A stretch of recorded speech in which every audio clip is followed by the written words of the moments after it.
isomer maupun sifat dan reaksi-reaksi dari senyawa hidrokarbon. Dan kali ini kita akan membahas dari manakah sumber dan apa kegunaan dari senyawa-senyawa hidrokarbon itu.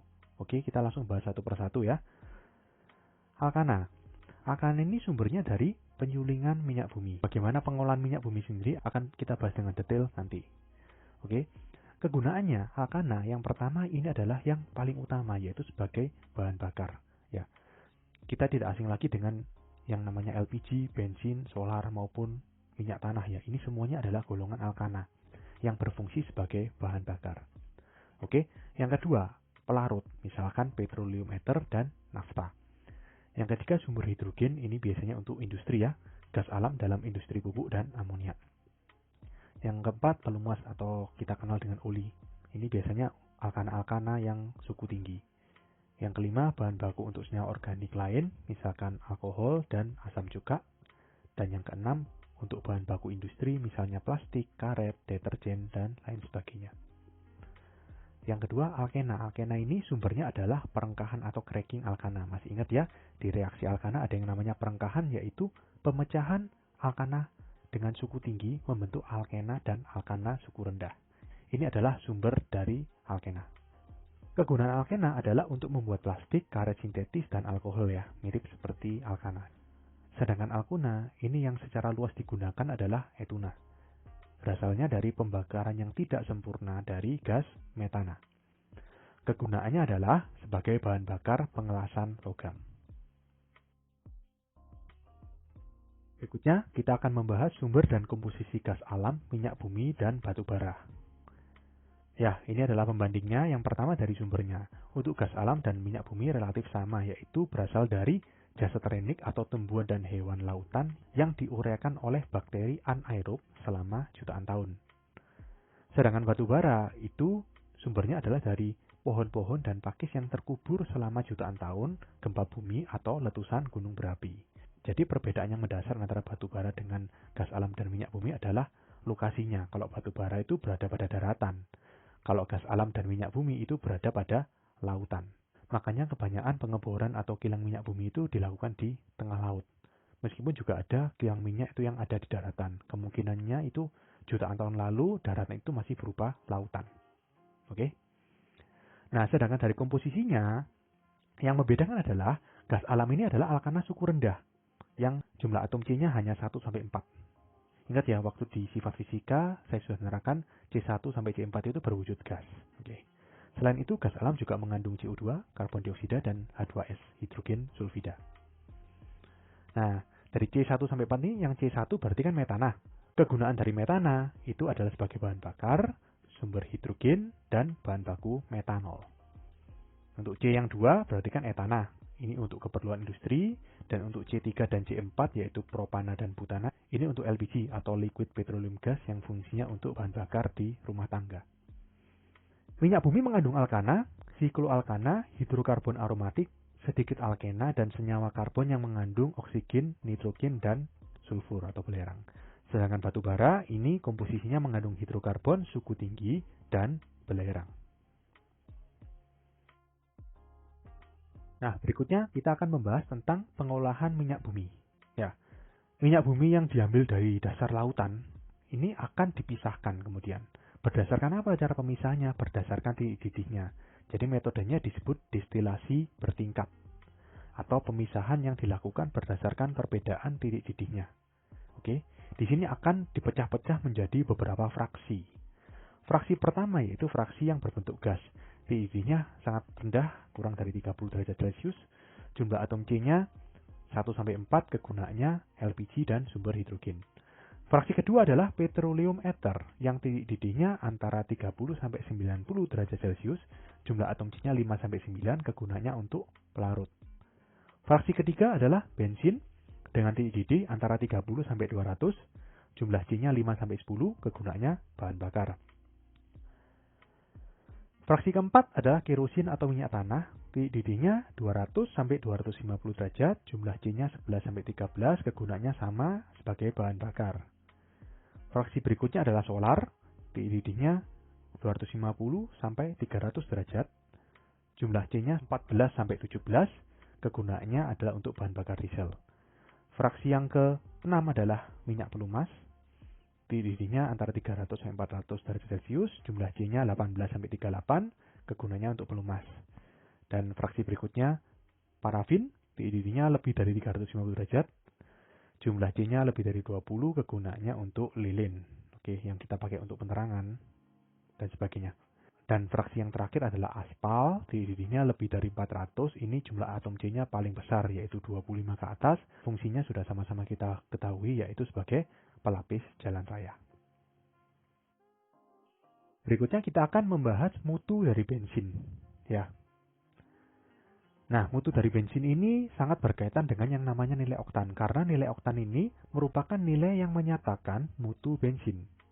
Semakin tinggi nilai oktan, semakin sedikit ketukan. Apa itu ketukan? Ketukan itu adalah sesuatu yang terjadi di mesin pada saat bensin itu dibakar. Bensin itu dibakar menghasilkan suatu ketukan. Semakin baik atau semakin bagus mutu dari bensin, maka ketukannya akan semakin sedikit. Apa dampaknya ketukan? Ketukan kalau terlalu sering terjadi, maka dampaknya adalah merusak mesin. Jadi penting digunakan bensin yang semakin tinggi kualitasnya untuk menjaga mesin itu agar tetap awet. Oke? Jadi di sini semakin tinggi nilai oktan, maka semakin sedikit ketukan, sehingga pembakaran akan semakin efisien dan melindungi mesin. Senyawa pembandingnya apa? Yang pertama adalah isoktana, ini memiliki nilai oktan 100. Artinya apa? Nilai oktan yang 100 menunjukkan pembakarnya ini sangat efisien. Artinya ketukannya semakin rendah. Dan pembanding yang kedua adalah normal heptana. Ini nilai oktannya 0. Paling jelek jadi ya. Jadi ketukannya semakin tinggi.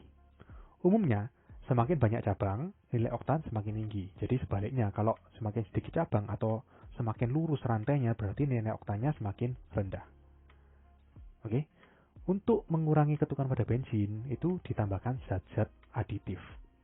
Zat aditif yang pertama, contohnya adalah tetraethyl lead atau TEL. Ya, jadi TEL ini ditambahkan pada bensin untuk meningkatkan bilangan oktan, sehingga mengurangi ketukan. Akan tetapi, dalam penggunaannya, TEL ini bersifat beracun karena bensin yang mengandung TEL akan dibakar dan asap hasil pembakaran yang keluar dari knalpot itu akan mengandung lead. Lead ini apa? Lead ini timbal yang akan menyebabkan keracunan bagi orang yang menghirupnya. Oke. Yang kedua adalah metil tertiary butyl ether. Nah, karena TEL ini kemudian di beberapa negara banyak yang dilarang, kemudian diciptakan zat anti ketukan yang baru, yaitu MTBE, metil tertiary butyl ether ini. Ini lebih aman digunakan untuk meningkatkan bilangan oktan dari bensin. Oke? Nah, di Indonesia sendiri, kalau kalian lihat ya, di SPBU ya, ada 4 macam bahan bakar bensin. Yang pertama premium, yang kedua pertalite, yang ketiga pertamax, dan yang keempat pertamax turbo. Apa yang membedakan keempat ini? Yang membedakan adalah mutunya, atau dalam hal ini bilangan oktannya. Premium memiliki bilangan oktan 88, pertalite 90, pertamax 92, dan pertamax turbo 98. Artinya, pertamax turbo itu memiliki bilangan oktan lebih tinggi dari premium, yang artinya mutunya lebih tinggi, semakin sedikit ketukan, dan semakin efisien.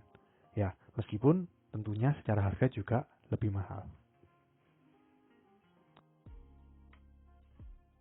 Nah, berikutnya kita ke dampak negatif pembakaran hidrokarbon. Oke, tentunya kita tahu pembakaran hidrokarbon atau pembakaran bahan bakar, maka efek negatifnya adalah polusi. Apa saja polutan-polutan itu? Yang pertama adalah partikulat. Partikulat itu adalah zat padat, debu, pasir halus. Ya, akibatnya mengganggu pandangan dan pernapasan ya. Juga bisa menyebabkan iritasi mata, mata merah, berair, dan segala macam.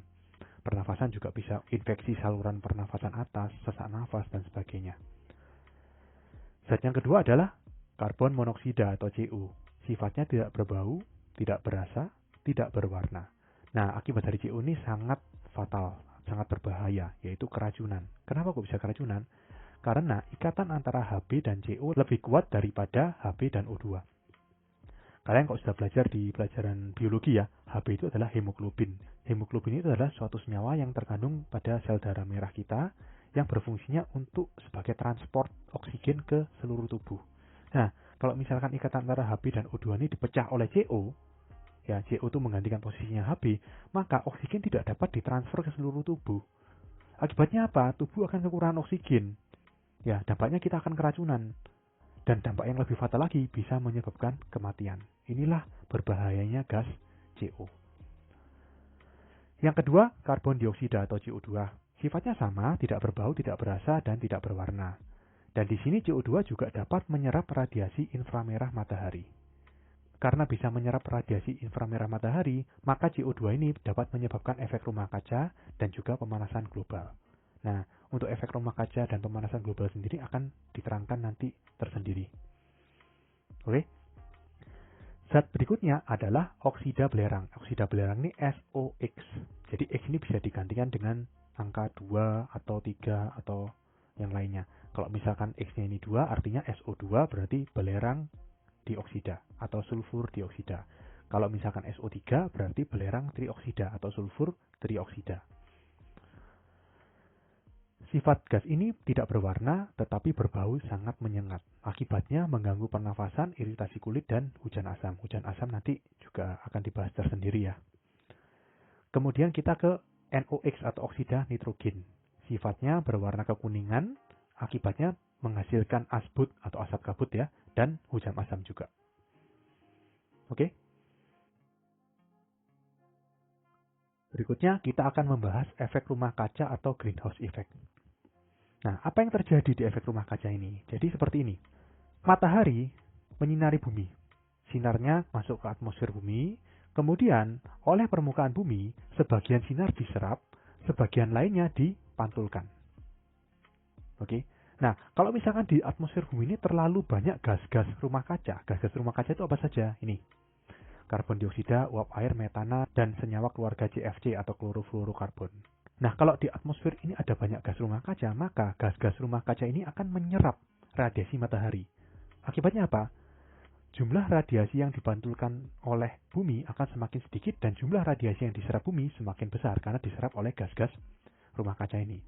Akibatnya apa? Akibatnya, sinar seperti terperangkap dalam atmosfer bumi. Sehingga greenhouse effect pasti erat kaitannya dengan pemanasan global. Dan inilah yang terjadi di zaman modern ini. Kita tentunya sudah tidak asing lagi dengan isu-isu tentang efek rumah kaca dan pemanasan global ya. Nah, ini mekanismenya seperti ini.